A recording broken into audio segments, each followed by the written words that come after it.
Welcome back to another session in the series with Gary and Wilma Davidson, where we're reviewing their 38 years of ministry here in Ireland, and even a longer time in ministry than that. In this session, we're going to talk about succession planning. You will have learned through the series that Gary and Wilma came to Ireland and set up a ministry when they were quite young. They had several years of ministry under their belt in Oklahoma, and then came to Ireland, but they were still had a young family, and grew that over a period of 38 years. But part of their planning, part of their thinking was around handing it on to Indigenous leaders here in Ireland. And we want to look at that process in this session. So Gary, thanks again for giving us more of your time. So we know that engaging in pastoral ministry is a long-term commitment. Whether one person does it or it's several people, but certainly the development of the spiritual journey that people are going on, their walk with God, a spiritual formation in people is a long-term effort.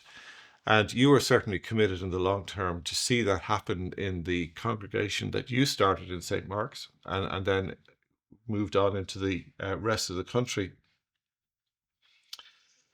When we take the long-term view, we know that we won't be around forever. And part of our thinking is to make sure that the work that started will continue to flourish even when we're not around. At what stage in your ministry did you become really conscious of the need for succession planning?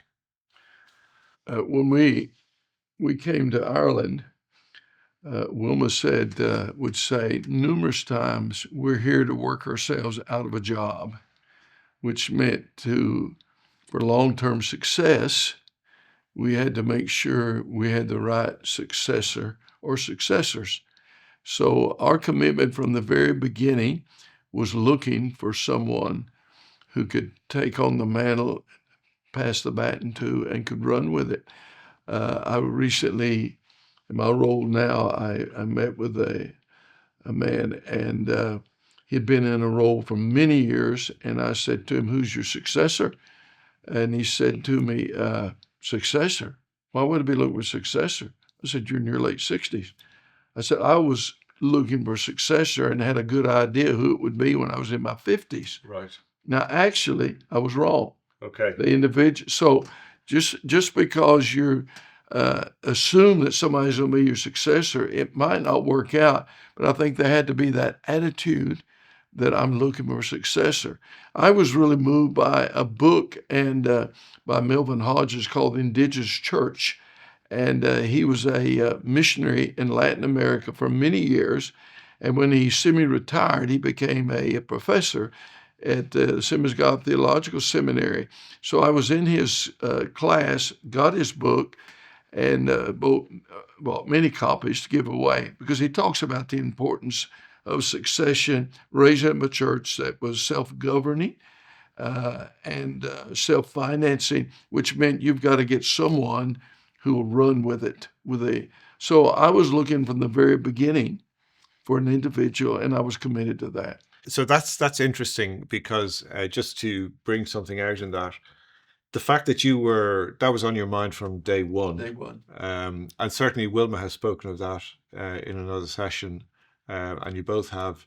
So that was always on your mind.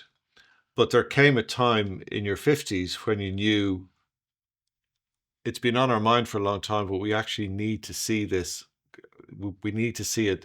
It's going to happen now sooner. You were getting closer to the age, yes. But you weren't right up against it. You still had several years to go, so you could see you had time to look around to find people or a person and to mature them and help them to develop.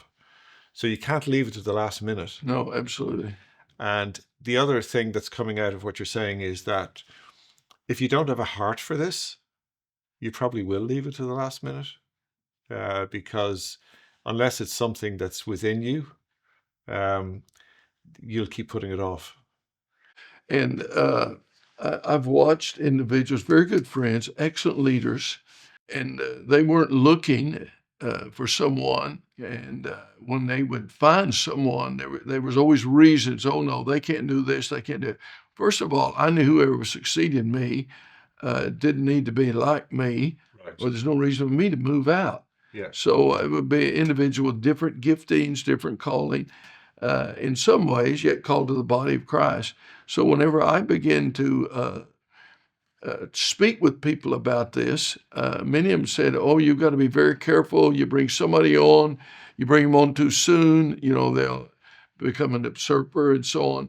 And some of the ministries I had great respect for, individuals were in their 70s and still didn't have anybody on, because I think they were fearful that some of them would drive. Then, people always talk about the Absalom spirit. Well, there's also that attitude and so on. I don't want to hand over. Yeah. I don't want to relinquish my grip. So I saw that, and I saw the mistakes that probably enabled me to say, I've got to find somebody. And there was a number of individuals. I've always been committed to mentoring. Within a few weeks of St. Mark's being, long before we were what became St. Mark's, I was already looking for young men I could pour my life into. Okay. And always had a commitment to never travel or go anywhere. If Wilma wasn't with me, always to have a young man with me.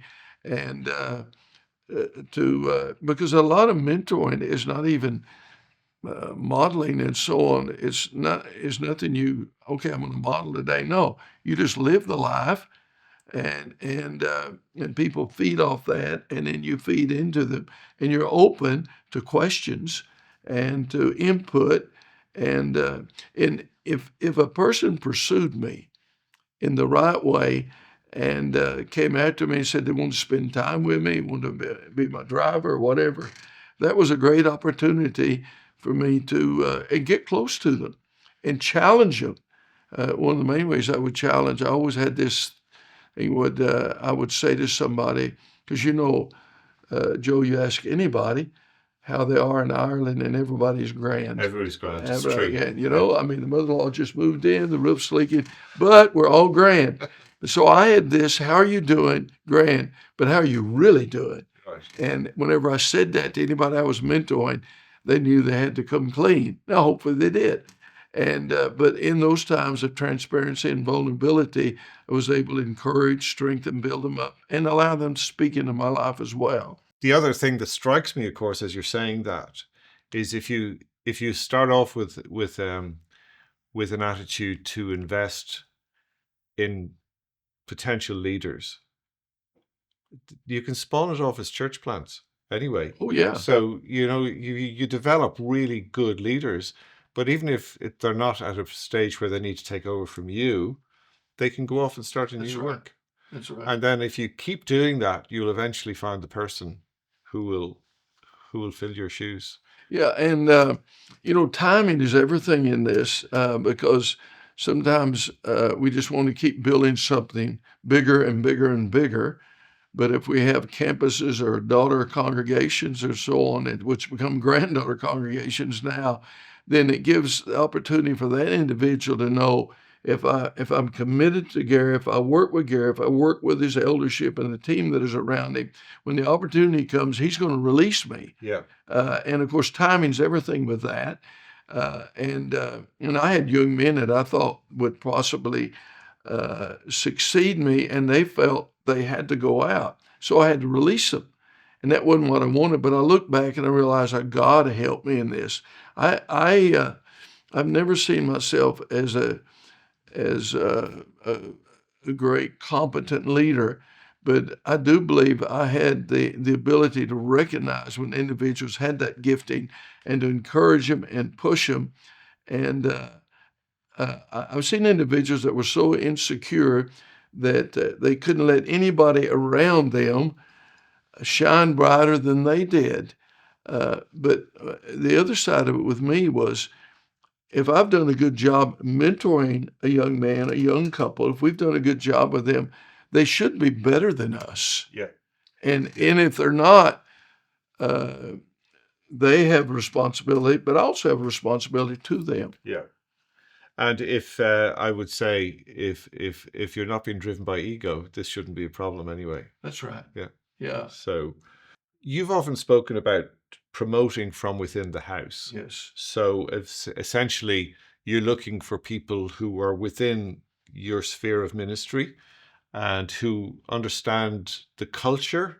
And in some cases, we use the term the DNA Yes. of Yes. of the ministry that's there, knowing that if you can develop those people, they will have a more natural fit.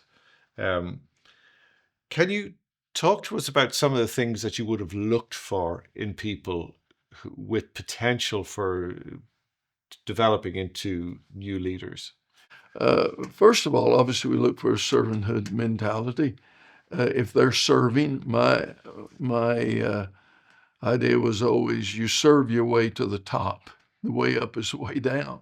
So if they served well, also had also I would watch people that were volunteers, and I would think if they're that great as a volunteer, imagine what they'll be if we actually salary that individual. So we look for that. Also, I look to how their peers view them. If their peers have respect for them, or or and they develop those relationships. You have some that are what I would call sparrows trying to live in an eagle's nest. Okay. So their only individuals they want to relate to is others that are strong leaders rather than their peers, and develop relationship with their. If they have the respect and the honor of their peers, then I think that's good. Do they have a servanthood mentality? Also, what is God? What is God saying? I'm sure there were many individuals like Elisha in Israel, but God chose Elisha. We certainly know there were 7 other sons, but God chose David. So, who is God actually have his hand on? Right. Who is God calling out and recognizing that God's anointing is upon them? And uh, and I think if we look at the scriptures, we see how succession was so vital to future success. I mean, Moses could get Israel out of Egypt across the Red Sea, but he couldn't get them into the Promised Land. But he raised up somebody after him, Joshua, and I love when you study the story of Joshua. Joshua always was hanging with Moses at those key spiritual moments in the tent of the meeting. And sometimes Moses would come out, but Joshua would remain there. So it was obviously anointed because there was also Caleb, who was just as faithful, had the same character traits and leadership traits that Joshua had, but God chose Joshua. Yeah. And we can't argue with God's anointing and God's call on an Yeah. individual. Yeah. And it's up to us to recognize and see that.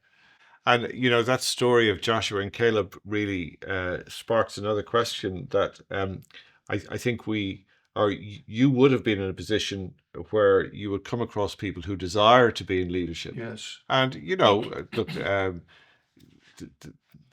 how does the Bible put it? Desiring to be a bishop, or desiring to be an eldership, or desiring to be a leader Yes. is a good and worthy thing. It's a good thing to pursue. So there's nothing wrong with that. But often sometimes people start off with a desire to be in leadership, but they don't actually know how that's going to fit or how it's going to work out. And they may see themselves going into one particular role, but that's not actually best suited to them. How do you work with people who want to take on more responsibility and new leadership roles and fit them into the right position, into the right ministry?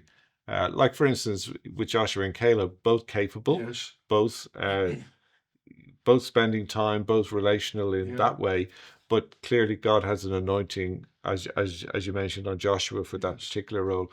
How did you go about recognizing emerging ministers, emerging ministry within the church? Very difficultly and very carefully. Right. Okay. Because I can remember being quite a number that felt well, one day Gary's going to move on and this role, and somebody to work with him, to love him, to care for him, be kind with him, but never commit. You're going to be the next one. And because I was never quite sure, although I felt a number of times, perhaps it's this one, perhaps it's this one. And I remember meeting with one young man, and he felt he was to move on, and I actually said to him, I said, my plan, hopefully in the future, if this is what the Lord wants, the eldership, the church. And he said, I know that, but I'm not the man. Okay. And it actually happened to me twice. Right. And with one of the individuals, it was very difficult because, and I knew in my heart they weren't. With one, I felt they were. With the other one, I knew in my heart they weren't. And yet I found that very difficult to actually communicate that because all of my actions would have been seemingly preparing them. But in preparing all of them, they all end up, and of course, we were blessed that we had a number of key young couples go out of Marks and establish very strong, significant works in the nation today. And then those at a distance that I was able to influence. There came that moment that I understood that God had called. All I wanted to do was raise up a church, raise up a strong, healthy, self-governing, self-propagating, self-financing church and hand it over. And then we begin to realize that God wanted to do much more than that. So we begin to set up daughter congregations and identify the individuals who could lead. Because at the end of the day, every successful work we see had a God-anointed leader. Right. And we can say what was the key of the success of the great churches we know today in the world. It was a couple or an individual God anointed and set apart in his sovereignty and his providence. So I had to recognize that release. But when God began to speak that we were to go to the nation, I remember a very good friend said to me, Gary, you're going to have to go to the nation. I said, I cannot go to the nation until I have someone to take on St. Mark's. And that's when we begin to recognize that Sean and Susan Malarkey were the individuals to follow. And I had sent them out of Mark's to help with the church plant. And then that meant I had to go and bring them back. And thankfully, the brother they were working with was very open and felt they were right. I remember saying, they're the best you have. He said, the early church gave their best. Yeah. So, it has to, it's not just Gary, but it's not just the key foundational apostolic leader, but it's others being willing to be open, generous, and give their best. Yeah. Stepping into the shoes of an established, mature ministry, you're taking on quite a bit. So when you're preparing and identifying someone who can who can succeed you, how much time do they need to prepare? Do they need to be there for 5 years, 10 years, 2 years, 2 months? Because I've seen also situations where people are appointed into a role because you believe they're the right person, but it's after they appoint it, they actually grow into it. What are your thoughts around all of that? Personally, I don't believe anybody is probably ready for that role till they're thrust in that role. And we often talk about is the anointing on the individual or on the office or the role, and I think it's I think it's both. And I think we would have certainly seen that with Sean and Susan. So they come back in. I go to them initially, and you were part of that process. We were praying together and so on. And I go to them initially, and they were absolutely stunned, except, understanding God's timing. Sean had been an evangelist with Scripture Union, and he felt that he had felt to resign, not knowing where he was going. He was Abraham, not knowing where he was going. And then we go to him, and I share with he and Susan, and they're just stunned. And humility at that point of the opportunity being given is also a great trait. Because he said, goodness, Gary, I can't imagine myself doing this. I mean, they were, and then I remember when they came to our first They came in the first meeting. We were on that journey together, and they came to the first meeting, and they went home afterwards. And I called, and just a normal meeting to me, and I said, "So, what'd you think?" He said, "Well, Susan's in bed with a headache. She's actually," and he says, "Gary, we cannot do this." I said, "Well, of course you can. Nobody can do this, but God will help, and we're going to help you." So we begin to travel together, very open, very transparent, vulnerable. And both of us, sometimes he'd say, "Gary, how do you do that?" And I'd say, "I don't know how to do that." "How did you learn that?" But that's what I was thankful. He was in Mark's, and then he went out, did what Mark's has done a great job of doing, sending churches out and raising them up and letting them get on with it. And then he comes back in. So he had our DNA. If you don't raise them up from within, I mean, I've sent people off to Bible college. When I got them back, I had to unteach them, if that's the right term, because they didn't even understand. They had been mentored by others. And I think we see great works around the world today, and significant congregations and groups that have many campuses and other churches. They were mentored within the context of that church. So when they went out, they knew what the senior leader would do in a situation, and they also knew what was the ethos of the church that they were part of, the congregation.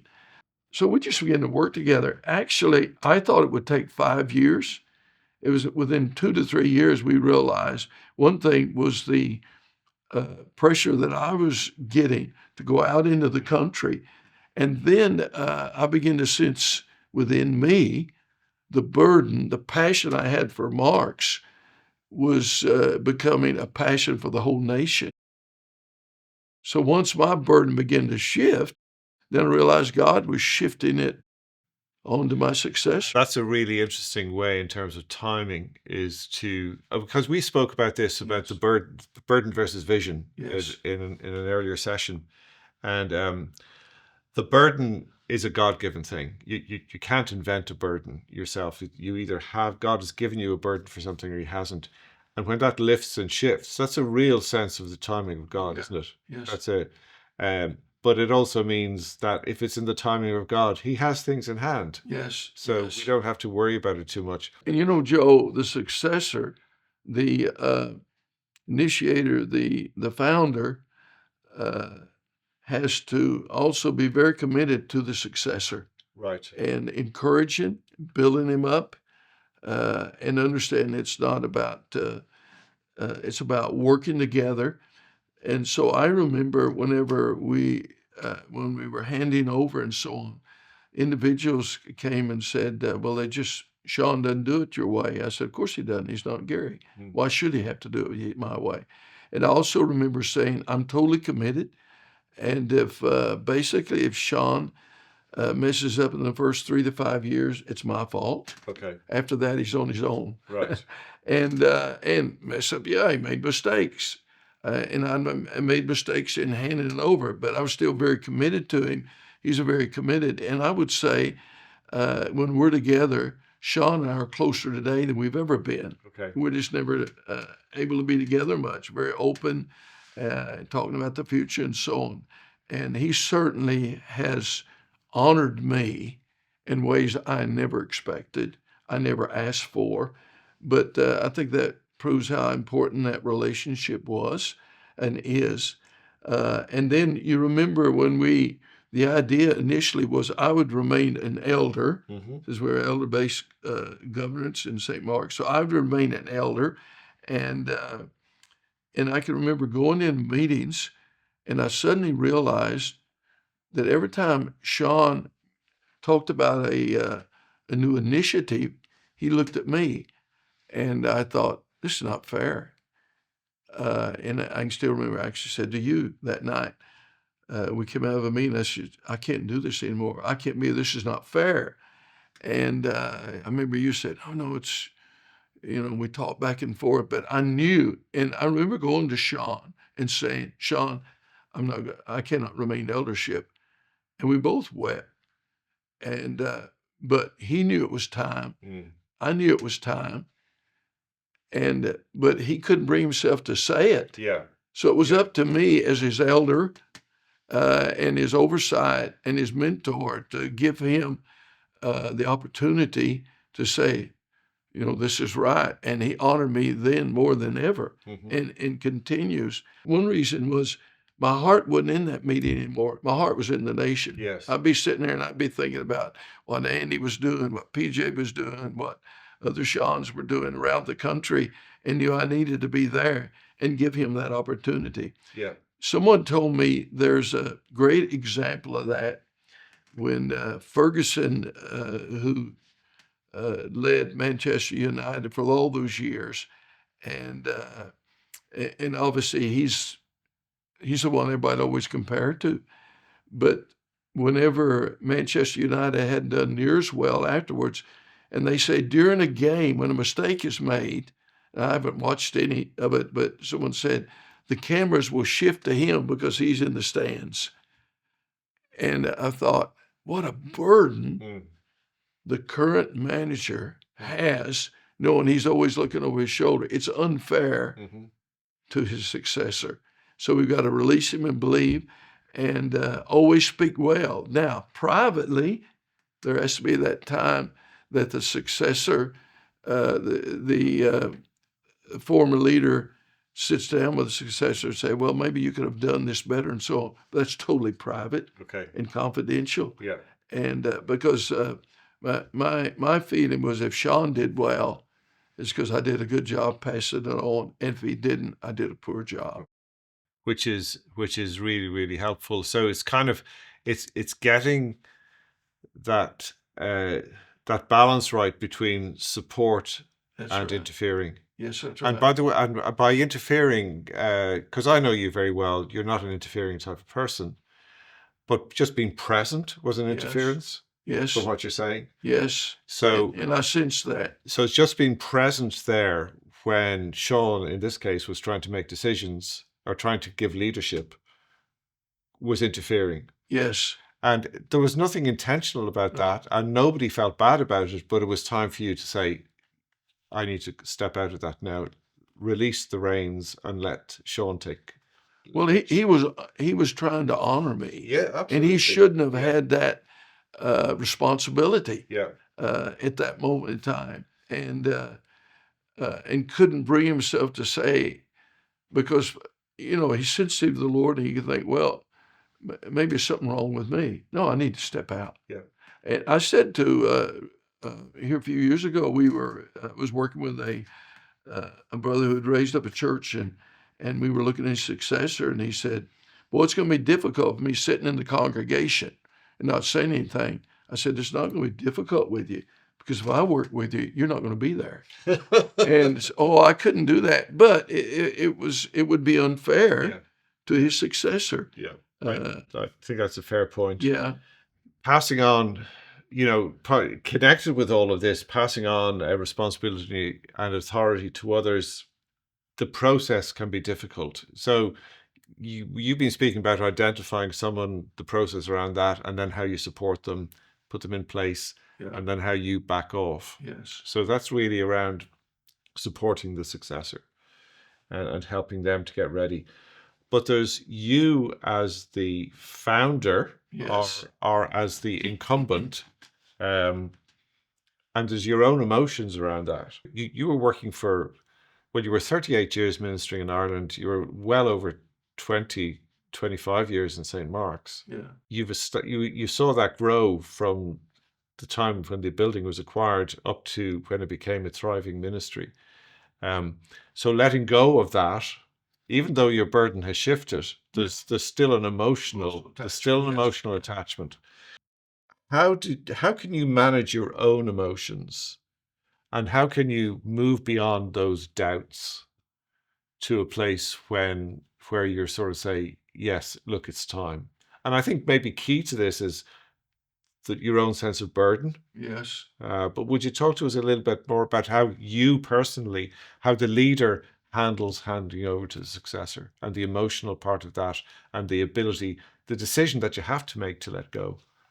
I think best example of that was I was working with a young man who had helped develop a ministry, and it was time for him to move on. And we were having a cup of coffee, and we were having that difficult conversation. Difficult for me, difficult for him. But it was very obvious that he needed to step away from this role to take on another role within the ministry. And he made this statement to me. He said, "It's hard to give up your baby." Yes. And I remember we were sitting there where I could see St. Mark's, and I said, "That's my baby, but it's not. It never was my baby." I mean, I knew I was a steward, and so the steward, it doesn't belong to him. It belongs to the master of the house. The master of the house was the Lord Jesus Christ. It's his church. So I knew that it wasn't my baby. It was the Lord's baby. It was God's church. It was Christ's church. So, and even though I handed over to Sean, it wasn't mine to hand over. We knew God had called him to do it. God signally had put his blessing upon him. So he was to take the church and run with it. But it's not Sean's church either. It's so I think, it's said that we're born with a grasping. When the baby's born, they're clenching their fist, but I've never seen a corpse. So we're born with that grasping spirit. So it's not ours. It may be difficult to give it up. And when I saw them going through a few challenges, that was difficult for me, but there was also an opportunity to just pray and fast and keep my mouth shut into the situation and to be able to hand over. And so then I had to do that with the movement, which CCI today, Christian Churches Ireland, had to identify and had to hand over and then give all my support to that individual. And that's what I've done. And actually, I'm here now in Ireland because we're getting ready to set in a new leader who will take. Sean has done a commendable job for 10 years. He feels it's time to step away. Pastor Brian Somerville's taking his place, totally committed to Brian. And so I'm here just to make a statement. I'm committed to this succession process. And I think, and I work with a group of men right now that are retired, a group of pastors. I'm the oldest one among them, the only one not retired. I don't know what that says, but maybe I've got a grasping spirit. No, but I think, and they often struggle with the fact that they no longer are in that role of authority, that role of prestige, whatever it is. But Joe, if my sense of who I am comes from the role, the position I have, something's wrong. Something's wrong, but it's quite common. I know, but it has to come from our relationship with him and his call on our life. And it also has to, I've had a commitment to build relationships. And so I have all these fantastic relationships around the world. I've done a lot of things wrong, but I know the one thing I've done is be committed to relationships, follow through. I just spoke to a group of senior the other day and made some simple statements. I said, well, you're sitting at home, text people. I've got people that live by themselves, great friends of mine in the sunset years, and just as a habit, I try to text them, make contact with them regularly to encourage them. Because at the end of the day, Wilma asked me one time, what do I want on my tombstone? That was a bit disconcerting. Yeah, I'd be concerned about that. Well, I said, have you got plans, Wilma, or what? And well, I'd already cashed in my life insurance to make sure. But anyway, I said, just put, I was an encourager. Right. Because I can't think of anything more important. I mean, we were just talking, and if we were in trouble, would we want the Apostle Paul or Barnabas? Yeah. We want Barnabas. Yeah. I remember an individual, I handled a situation of a failure and so on. And I remember an individual come to me and they said to me, I don't agree the way you handled it, but if I get in trouble, I hope you're my pastor. Mm-hmm. And I thought, that wasn't just a backhanded compliment. They were sincere. Yeah. And they didn't agree with my leadership, well, I'd handle that leadership issue, but they did say, well, at least if I'm in trouble, I hope you're there. I think if I could just remember it as an encourager, I'll be a happy camper. We're now in January. Yes. I hate time stamping these Yeah. these sessions, but it's important enough to say. And tomorrow evening we'll see a new leader of CCI set in place, which will be a wonderful celebration and evening. You have spent 38 years in ministry here, and you've started a movement that has seen several new leaders take over, and it's thriving and it's going very, very well. So you have done well. Thank you. And you've done well because you have lightly handled a burden that God has given you, not held on to it, but recognize God's call, both yourself and Wilma, because it has taken both of you. Yes. And a commitment from your family as well, I would Yes. say.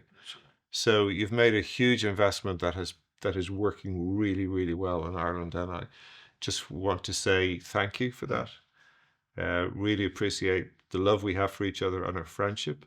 Yes. And I will have a word with Wilma about that tombstone thing. I think she's a little bit premature, so we'll sort that out. Well, you think I appreciate that. I've got your back, Gary. Good. So I appreciate that. Thank you very much for watching, for participating in this session.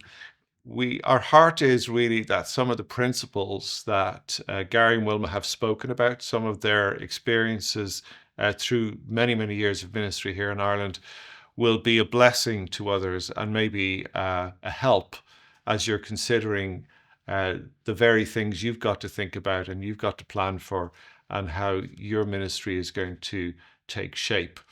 And remember, these principles apply in all areas of ministry, whether it be in senior leadership or whether you're just coming alongside a friend and being a pastoral heart to encourage them and develop them. There are principles and wisdom that you can pick out of this, and we hope that's been a blessing to you. So thanks for watching this session.